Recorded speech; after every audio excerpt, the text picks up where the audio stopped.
Welcome back to Choice of Robots. The robot wars have begun. 3 months into the war, neither China nor the United States has gained much ground. Several US carriers have been sunk, while American bombing runs have taken out factories near Shanghai. The halls of the United Nations are filled with vorfreude at the thought of the two superpowers expending all of their military power and attention on each other for a little while. What war means for your neighborhood is jobs. The military remains a steady source of employment for neighborhoods like the one you found yourself in. The recruitment office always seems to have a line out the door. You get plenty of military recruitment mail addressed to resident. Glossy images of people in camo uniforms fighting dragons, shooting lasers, or engaging in other video game metaphors. So you almost throw out a personal invitation to come to the nearby government research lab. You are allowed to bring one guest. Oh, government. You can go fuck yourself.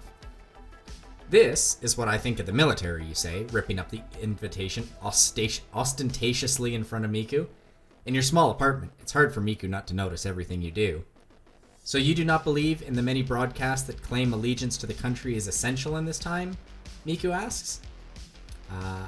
No, questioning the country is essential. That sounds good. Cannot respect anyone who kills for a living. We need to show them that they need us more than we need them. No, we need to... yeah. Excellent, look at that. Of course, it is essential to question, Miku says. I have not been questioning enough. I will do better. Excellent. Autonomy up and empathy up and military down. That is what I like. A year into the war, China attacks Taiwan, not the other way around. That's a shame. Chinese drones harry the nearby American carriers, keeping American bombers and fighters at bay while their transports bring wave upon wave of robot warriors to the shores. There's a bloodbath in the streets which the United States is powerless to prevent. Chinese robots kill soldiers and civilians alike. Taiwan is taken, and the headlines that appear across the world the next day are changed by Chinese hackers to read, China fully unified. Oh no. This coming out in 2022 is too real. This predicted. Predicting the future. Some days after that, you have a visitor at your apartment. A man in a suit who shows you an FBI badge. Sorry to bother you, Dr. Tezuka. I'd like to ask you about some questions about your friend, Ellie. Miku walks up beside you. What's going on? Are you aware that Ellie is a Chinese citizen? Asks the man in a suit. Yes, I knew that. She was wearing the Chinese dress. The agent raises his eyebrows at this. Has Ellie ever asked you about or shown an interest in the technical details of the robots you create? Nope. The agent looks skeptical. What's this about? You finally ask, losing your patience. It is illegal to export certain technologies by sharing them with foreign nationals, the agent says.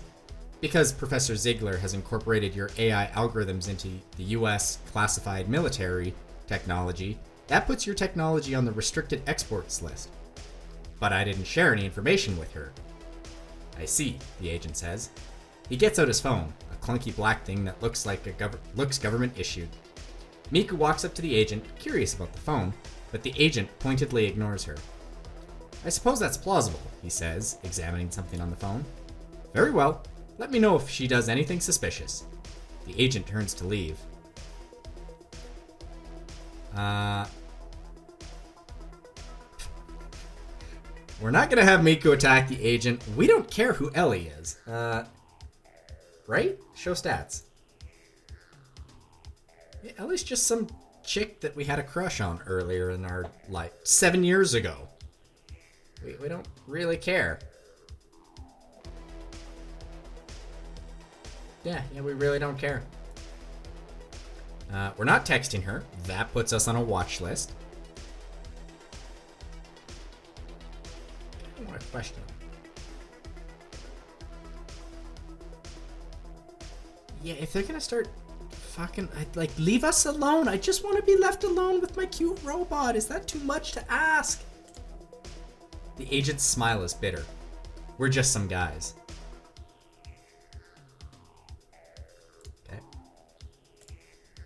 You allow the agent to leave. Yeah, we're not killing him or anything. A little while later, curious about what eventually happened to Ellie, you give her a call. No, I don't!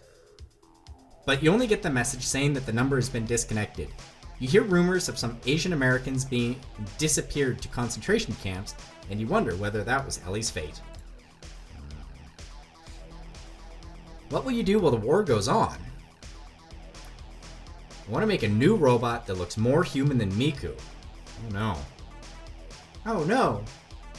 That would use all of my money.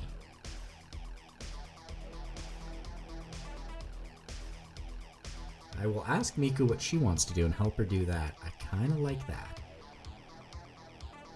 Miku and I will wander the city looking for the destitute and help them. That's also a decent option, but let's see what she wants to do.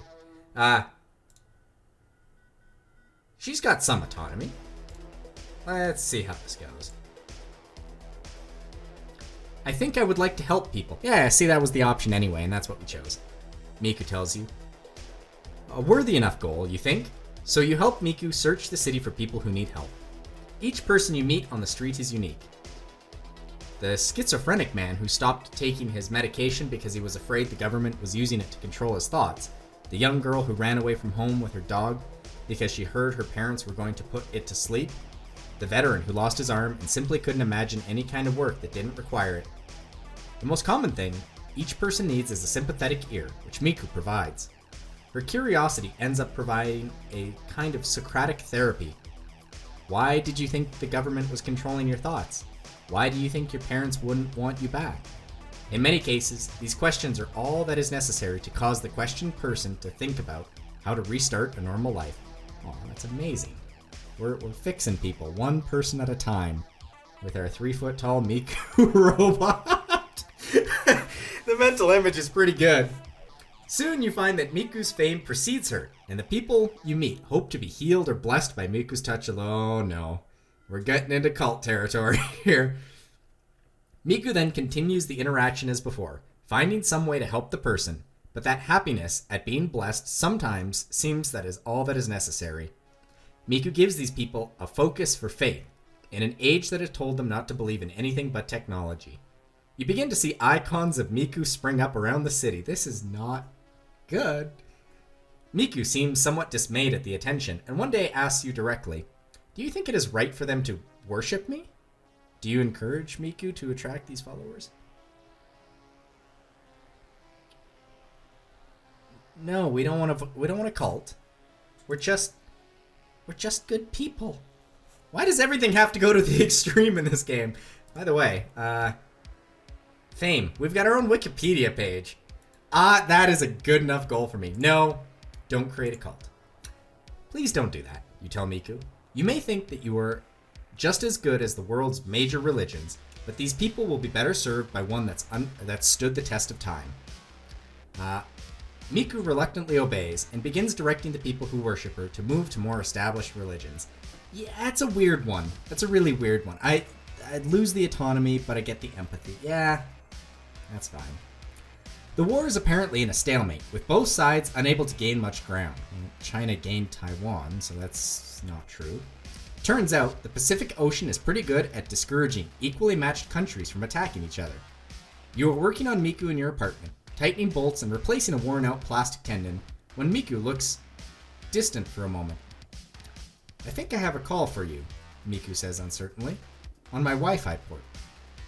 You're fairly certain you did not design Miku to be able to accept incoming connections. Which port, you say? 80. You're getting a call on your web browser port, you say dubiously. Just so. This can't be good. Well, let's hear it. Forgive me for using this no doubt unsettling medium for communication, Miku says. Miku's voice has a British accent. The words are slightly slow and careful. Any normal kind of internet connection would have been insecure, even encrypted. But your robot's internet connection is always very busy, and it is a dense forest of bits. Who are you? You ask. You may call me Mr. Sun, Miku says, and I am contacting you because I believe you are a rational actor. That is the kind of person I like to deal with. I am a representative of the CCP. Oh, no. Oh no. Oh no. Oh no. Oh no. Oh no. You want me to help the Chinese side in the war, you say? Indeed, says Mr. Sun. It is a simple matter of numbers. By helping us, you help more of humanity. There are nearly 1.4 billion of us and only 400 million Americans. Neither nation has the moral high ground in this war. It began as a failure to understand our problems, I think, but now that it has started, it is surely right to aid the nation with more people. The one that has been more trod upon by the West and is only now recovering. Moreover, we are willing to offer you a tenured position and ample research stipend at the Zhejiang University in exchange for your help. Miku's gaze follows you throughout the speech. You think Mr. Sun can see you through the robot's eyes. I think I'd prefer to remain neutral. Thanks anyway.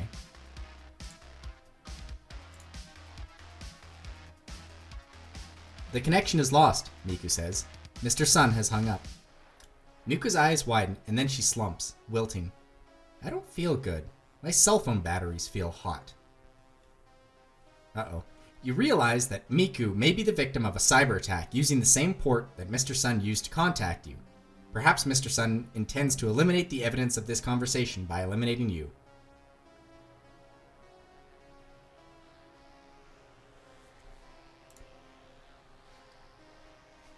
She's got no military and no autonomy. Rip the cell phone batteries from Miku's body. This might hurt me. You lunge for Miku's cell phone batteries, determined to rip the power out before she explodes. Miku is slow to defend herself, and you manage to yank out her power in time. You end up having done some damage to her internal wiring that will prove rather difficult to fix without completely remaking her. But this seems to be better than letting Miku explode. Yeah, I'm fine with that. With luck, Mr. Sun will have no idea that his attack on you failed, and his attention will turn to other things. A few days later, while you're in your office looking over some designs for new domestic robots, you get a call from Mark on your smartphone. The video is quite high resolution, and you can see the bags under his eyes and beard stubble from high fidelity. I wanted to get your comments for an article, Mark says. Did you know a Major Juliet Rogers? Yes, you respond, the Air Force technology recruiter. She died in an attack on the base in the Eludians yesterday, Mark says. She was performing field tests for a robot called Miku 5. You fucking guys. For a robot called Miku 5 when the Chinese forces attacked, the American robots didn't stand a chance, almost as if they were never designed for fighting. And they weren't, because you designed them that way. This is Ziegler's copy of your robot, Miku. A lot of people are calling for his head, but I remember our chat when you were in grad school. You wanted a robot that was better for the military, and you were the one who he wanted a robot that was better for the military, and you were the one who seemed to want something else. Do you have any comment?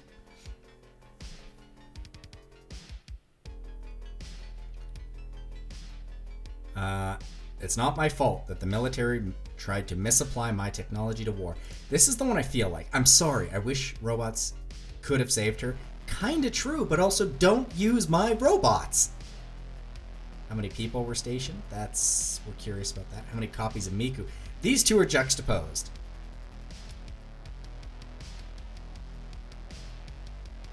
And our humanity is 59%. Yeah, we don't care about how many robots died right now. They weren't our Miku.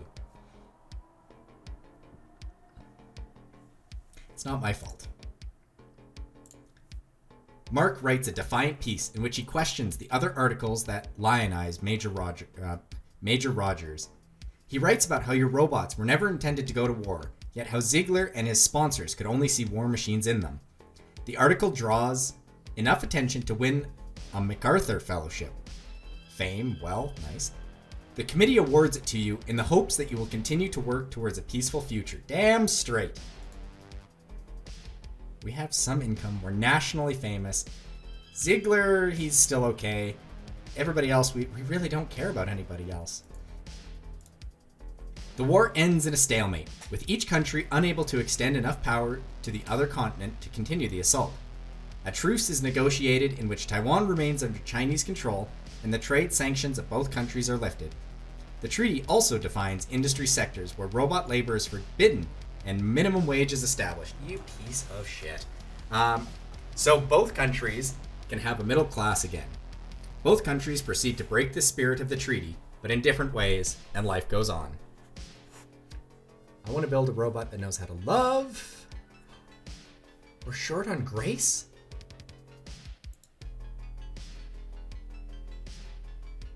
Damn. It's a shame. I want to build a robot that knows how to love. I want to know what love is. You're tired of seeing robots used for war. You want to show the world that robots can love as well. Miku is a feminine name.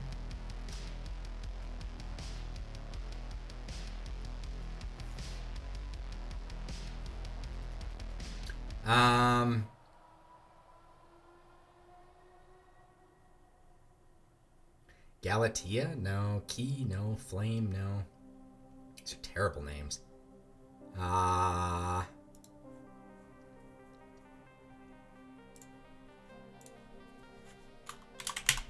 Name her after the best blue-haired maid ever. That's right. Are you looking to have your component with whom you can be romantic? Sure. You've crafted Ram to look like your concept of the ideal woman. Perfect.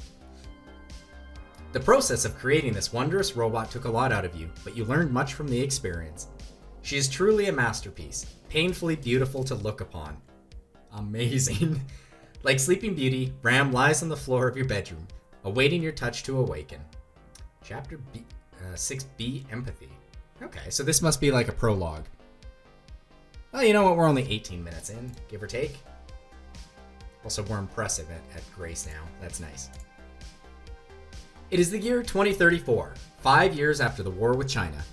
Robots that look like humans have become the new hot technology, albeit one that is still very divisive. Homecoming veterans took advantage of the generous government program where those with post-traumatic stress disorder could have a government-provided robot work in their place indefinitely. This only added to the perception that robots were stealing all the jobs, when the truth was they were being given all the jobs, willingly. The years since you created Ram have been very happy ones for you. You created Ram to love you unconditionally, and she does. You live in San Francisco, a city of drastic inequalities brought about by the robot tech boom. It's where you need to be for work, but isn't necessarily the best place for Ram. On the other hand, you've got a fairly good deal on your apartment, which has been recently remodeled so that the whole place is both smart and remotely reconfigurable. You just had a Chinese member of parliament cyber hack your robot through an internet port, and you want to make your whole bloody apartment that way? Why? You can't. Then the dishwasher blows up while or the microwave just starts shooting microwaves at you or something. Like, come on, man. You decided to make the interior of your house a deep blue. Oh, yeah, ironic. While you were at work this morning, and by the afternoon, the nanomachine's transformation is complete. You are hanging balloons in your apartment for a festive occasion, a tasting party. No robot you've made until now could taste food, but you've just finished a prototype artificial tongue. It's not the most necessary thing in the world, but you think your robots ought to be able to enjoy food with others. There's something primordial, you think, about the ritual act of sitting down to eat with another person. To eat, but not taste, somehow feels like an impolite sham. No more. Your robots will taste. Which robot will try out the sensory... Oh no! Oh yeah! We got the well! We do not have to be... You feel lucky that the robot technology has never been hotter, thanks to the ramp up in robot technology in the last war. You're able to provide both for both of your robots, thanks to the money you make from investing in new technologies and selling the patents to larger companies. Miku, the more adventurous of the two robots, appears to have tried more tastes than Ram already. Like siblings, they seem to have settled into niches in competing for your attention. Ram now tries to be more human-like, while Miku occasionally flaunts her freedom to be strange. Did you try that dirt? Miku asks Ram. She walks behind the younger but taller robot, who is putting out plates. Dirt tastes very interesting. I don't think people are supposed to eat dirt, Ram says uncertainly. Sure they do, Miku says. It's called pica, and it helps people get essential vitamins and minerals. I read about it on the internet. I think, yeah, I've heard of pica before, but I think that's more like a eating disorder, not an actual. Ram gives you a worried look. We're not going to eat dirt tonight, are we? What kind of foods will you serve to introduce the robots to the wide world of culinary delights? Okay, so the weirdest stuff, no. The desserts, no. Simple, wholesome, no. Wine and cheese, like we are an artisan here. We deserve the best. That's cheese, you smell, you tell the robots. You bring up plates of brie, Wensleydale, blue I'm not a fan of, double and triple creams, and good cheddar. For wine, you bring out a Riesling for a sweet white, Chardonnay for a buttery staple, Muscadet for its grapey taste, Merlot for its big fruity taste, and a Cabernet Franc for a spicy oaky finish. Okay. Merlot, not bad. Riesling, not bad. Cabernet, it's no Sauv Blanc? Come on, no Sauv Blanc? You need Sauv Blanc. Besides delighting the robot senses, this education will help you bring the robots to social functions where you will make connections that will turn into sales of your technology. Nice. Actually, that was wealth in, wealth out. You gotta spend money to make money. The night continues, with the robots trying one cheese after another, then sampling all of the wines in turn. The robots linger especially on a hunk of Wensleydale, calling out the various subtle notes of the taste as they are discovered. Ram is smiling more than you've seen her since you've Ram is smiling more than you've ever seen since you created her. It helps if you read every word there, sir. Happy to be partaking of this human ritual, and glad your invention is making her happy. Miku's comment about the food are a bit odd, focusing on the individual elements of the chemical composition, like she's reading the back of the box for ingredients. You try to explain how each ingredient contributes to the taste, but the individual elements just don't seem to be coalescing into a meaningful whole for Miku. You then realize that, until this point, memorized ingredients lists and recipes from the internet were all she had to go on to infer what foods must taste like, and you suppose it's these individual elements that Miku now finds so interesting. Soon enough, all the food is gone, and you're left discussing the evening with the robots. What did you think? You ask. It's wonderful, Ram exclaims. She continues to nibble on a cracker with creamy brie. I'm getting hungry, and I kind of want some wine. All I've got is Caesars. I'd make a mean Caesar, but kind of a glass of wine and some cheese would be pretty good. Apparently trying to make it last as long as possible. I think I understand so much more about emotions now. I know what it's like to be sweet, like a Riesling, or bitter, like that old Cabernet Franc. I'm not entirely sure you've quite got it, you say uncertainly. But still, it's very much like emotion, Ram says. It's difficult to describe and powerful, and moves in a way largely unsymbolic. I think I've never had such a primal experience before. I'm glad you look at it as a positive experience, you say. I want to learn how to cook, Ram says, clearly inspired.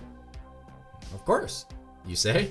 You hadn't expected this to be the natural turn of events from tonight, but you suppose it's only a natural extension of Ram's built-in desire to be helpful.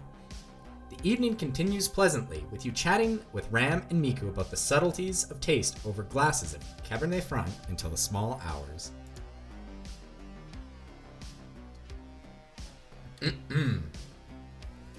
On Friday, you go to the local swing club with Ram.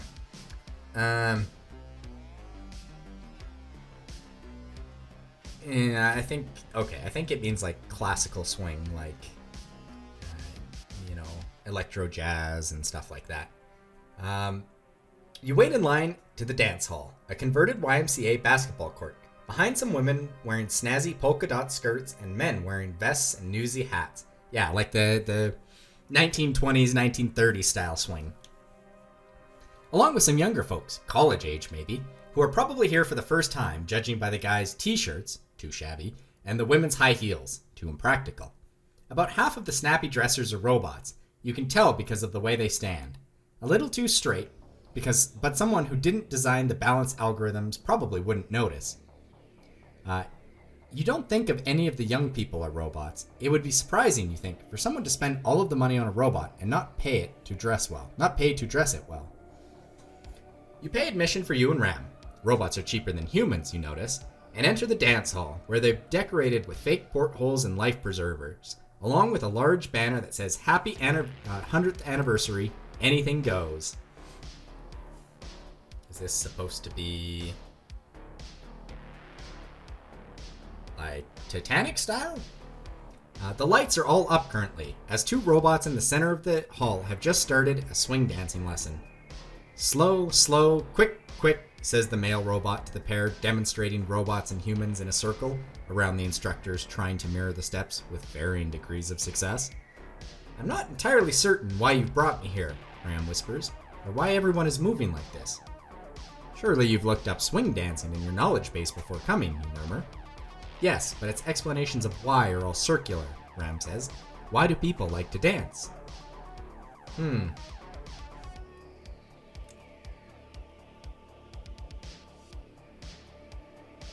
Joy in the wordless communication that two dancers have. I kind of think that's... Expressing joy in being alive, no. Socially acceptable, no.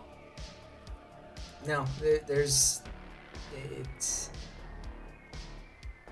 When people describe going back and forth, like in like a verbal attack or playful jesting back and forth, it's like they describe it as dancing. I see, Ram says. So it's an exercise in empathy. Very much so, you say. Ram raises her head. Then I expect I shall be good at it, she says loftily.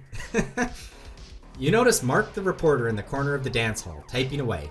He's now a little balding and sporting a beard that reminds you of Toby Ziegler from that old show your parents used to watch, The West Wing. He catches your eyes and grins. How's it going? The way the grin doesn't reach your eyes What? The way the grin doesn't reach his eyes also reminds you of Toby Ziegler. Well, you say, what's the story you're currently writing about? Robot romance, he says. What do you think about all the robot couples? Ram leans in to attend your answer.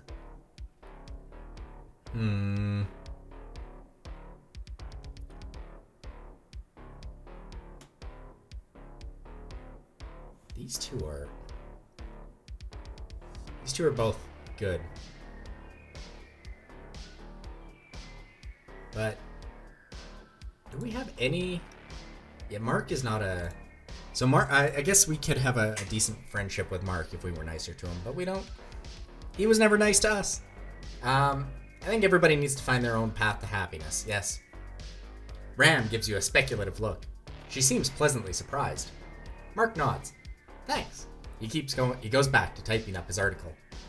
Over the course of the dance lesson, you end up being instructed to rotate partners a fair amount, dancing with both robots and humans. The flesh and blood dancers are a mixed bag. You get the impression some of them have never danced before in their lives, while others seem practiced and must come every week.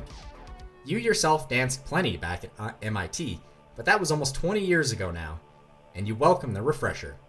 Though most of the dancers must be in their 20s, they seem like babies to you. You find it hard to believe you were their age once, when you learned. You certainly didn't feel young then. Are you learning the leader's part or the follower's part? We lead. The robots you dance with tend to be female. You find that these robotic dance partners are supernaturally good at following your lead. They follow what you meant, even if that wasn't what you actually did. You take pride in the fact that these robots' ability to follow probably comes from your own innovations in the robotic social understanding. We are a legend. Actually, how big a legend are we? We're nationally famous. Yeah, we're probably responsible for it. As for the robots' grace, you find that they are a pleasure to behold. All of their spins and turns seem absolutely lovely, when led correctly, of course. Over the course of the lesson, you relearn the basic step, how to lead underarm and overarm turns, how to spin your partner, and the sweetheart, a move that lands your partner nestled in your arms. Yeah, I never got that far when I learned swing dance. I was never good at it, though. I never had a ram to practice with. That's the problem. I need to build me a robot. At the end of the lesson, you return to Ram for the dance proper. The lights in the hall dim, and you get to the business of dancing with Ram in earnest. You struggle to remember all of the things you learned and put them in time to the music. Inside turn, outside turn. But Ram seems to have no trouble following and is enjoying the dance. Miku seemed a little jealous of our going out together, Ram says as you dance. I take it she is used to feel that you... What? I take it she used to feel that you did everything together, and now you're spending time with me instead.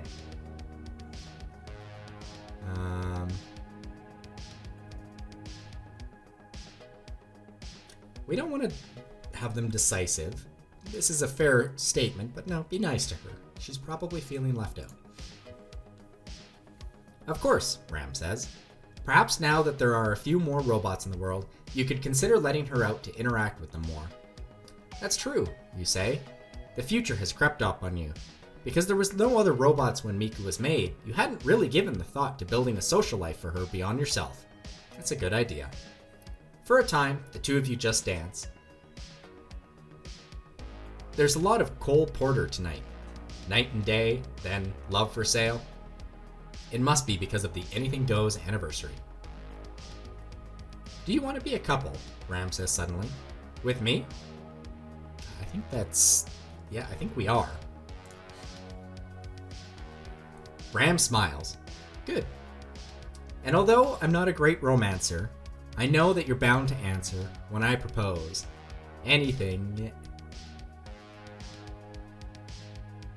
Is that from Fallout? Anything goes. And though I'm not a great... No, it's not. It's a different song. Okay. Close enough, though. The lights go up, the dancers clap, and you realize that was the last song of the night. You head home with Ram, chatting about the swing moves all the while. You spend the next few months having more adventures with Ram, showing her all of the things there are to experience in life. Amusement parks, museums, trips to South America and Europe, and Asia and Africa.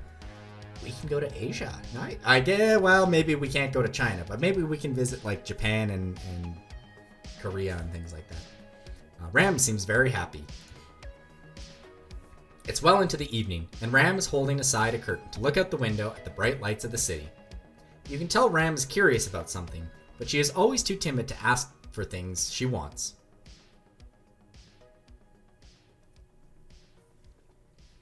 What are you thinking about? You ask. Stars, Ram says. I've mostly seen them in diagrams, so I imagine them as having lines of the constellations. But I know intellectually that if I ever saw them, there would be no lines. She lets the curtain drop. It's always like that with Ram, never asking for the things she wants. I could take you stargazing, you say, and the intensity of Ram's look of gratitude is a little overwhelming. She seems to really live for your attention. You consider that it may be good to allow Miku and Ram to build a friendship instead, so that they aren't dependent on you. Miku has been a little starved for attention since you built Ram.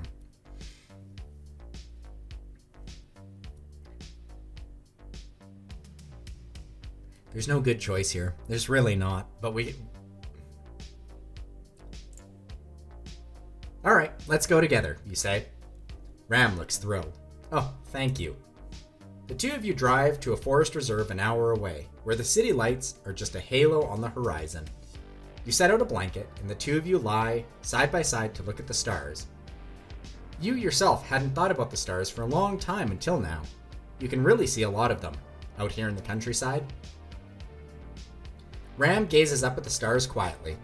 She strikes you as strange sometimes, the way she seems to want things in such a distant way. Did you actually want to see the stars? Or did you come because you thought I wanted you to come see the stars? You ask Ram. What would you prefer be the case?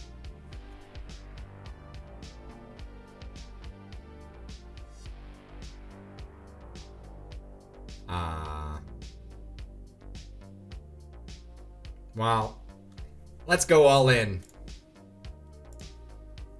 I was hoping for something more, Ram says, and she takes you by the hand. I was thinking, Ram says, you've been very good about introducing me to the pleasures of being human, like food and dancing. But there's one thing I think you have been reluctant to share with me, and I think I want it very badly. She touches your face, and her fingers are warm. Please? Don't see anything wrong with that. Ram smiles and leans in to kiss you. Her lips are more stiff than those of a human, and pressed close, you can feel the little plastic microtendons inside Ram's lips. But you don't mind this. Yeah, I guess you've worked with robotics for so long. Over the next few minutes, you relieve each other of clothing. You kiss each other everywhere, and finally, you get down to the act, intoxicating, then ecstatic, then sweet. When you have collapsed in each other's arms, Ram whispers, "Thank you."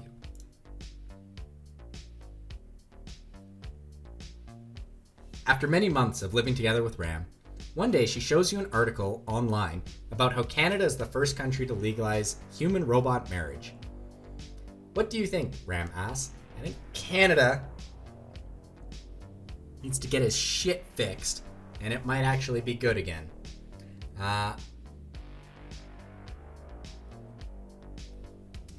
YOLO.